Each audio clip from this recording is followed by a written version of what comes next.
G8 Russia को बाहर निकाल दिया गया, बेला को बुझाया नहीं। अब यूक्रेन का एरिया कब्जा हो गया और यहीं पे यूक्रेन का सबसे ज्यादा खनिज है। अब अमेरिका कह रहा है कि खनिज तुम्हारे यहाँ से ले जाए। रूस जो है पुतिन ट्रम्प को बोल रहा है तनी से कहे ज्यादा खनिज ले जाइए, हम भी ज्यादा खनिज ले जाते। यूक्रेन कह रहा है कि हम तो ढोलक है ना, इधर से बजाओ हमको। ट्रम्प पुतिन बज रहे हैं। पुतिन बोले चाचा देख जेलेंस्की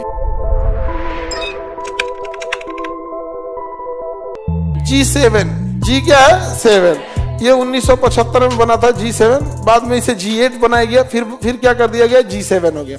G7 की स्थापना 1975।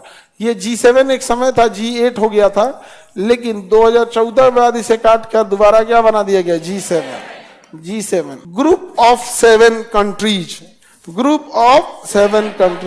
पहले इसमें रसिया भी आता था, तो ग्रुप ऑफ 8 कंट्री था G8, लेकिन अभी क्या है रसिया को बाहर निकाल दिया गया, क्योंकि 2014 में ही रसिया ने पहली बार यूक्रेन पर आक्रमण किया था और यूक्रेन का एक राज्य छीन लिया था, उसका नाम था क्रीमिया। यूक्रेन का एक राज्य छीन लिया था जिसका नाम क्या था क्रीमिया।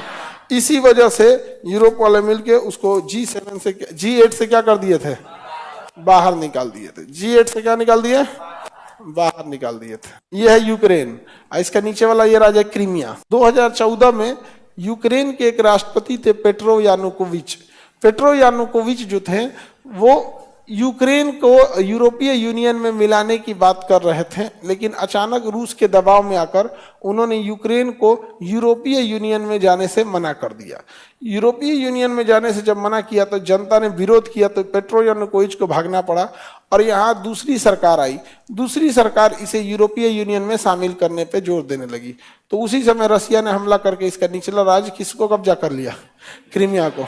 लेकिन इस बैला को बुझाया नहीं कि यूरोपीय यूनियन में शामिल के टाइम पे जब युद्ध हो गया, तो यूरोपीय यूनियन तो एक व्यापारिक संगठन है कि हम व्यापार ज्यादा किधर करेंगे, यूरोप में, व्यापार ज्यादा यूरोप में करें। अब आए थे जेलेंस्की इसको नाटो में शामिल करा रहे थे। किससे शामिल करा था, नाटो का आर्टिकल 5 कहता है कि नाटो में फिलहाल 32 देश है, अगर कोई बाहरी 32 आपस में लड़ेंगे तो उससे मतलब नहीं है, यदि कोई बाहरी आक्रमण कर दिया इस 32 में से किसी एक पे ही, तो 32 का 32 मिल के उसको मारेगा। अब नाटो का मतलब क्या है कि इससे डर के रहिए ना, तो 32 का 32 मिल के मारेगा। ये तो जंगल का कानून हो गया।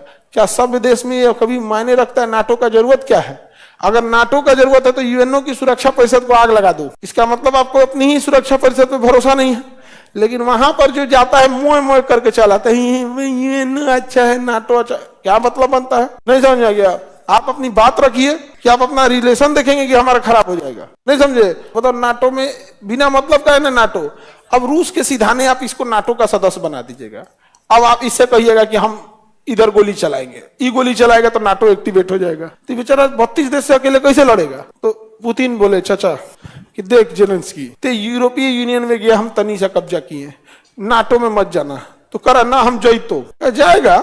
उसने क्या किया, यहाँ पर पूरा इतना कब्जा कर लिया, यूक्रेन का इतना एरिया कब्जा कर लिया। क्या कर लिया? कब्जा कर। और यूएनओ में जाके क्या बोलता है, हम कब्जा नहीं किए हैं, ये डोनबास, जेपोरेजिया, ये सब जगह खुद ही यूक्रेन से उब गए हैं, तो यूक्रेन से अलग होना चाहते हैं। इन्होंने हमसे मदद मांगा था, देखिए ये मदद का लेटर, रिक्वेस्ट लेटर, तो हम उसके रिक्वेस्ट पर स्पेशल मिलिट्री ऑपरेशन किए। अब यूक्रेन का एरिया कब्जा हो गया, इतना यूक्रेन छिटा गया और यहीं पे यूक्रेन का सबसे ज्यादा खनिज है।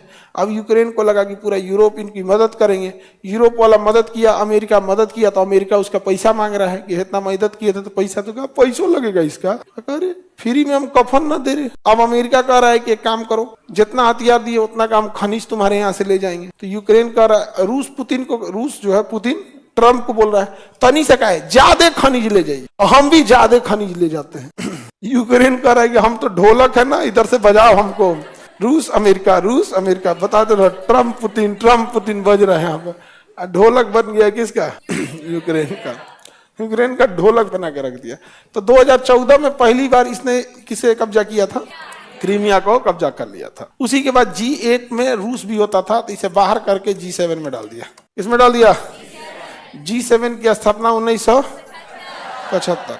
ये दुनिया के सबसे शक्तिशाली देशों का संगठन है जो पैसे से हर मामले में मजबूत है। G7 बताएंगे, G7 में 7 कौन कौन से देश आएंगे?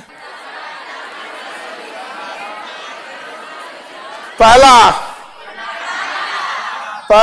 कनाडा, दूसरा अमेरिका,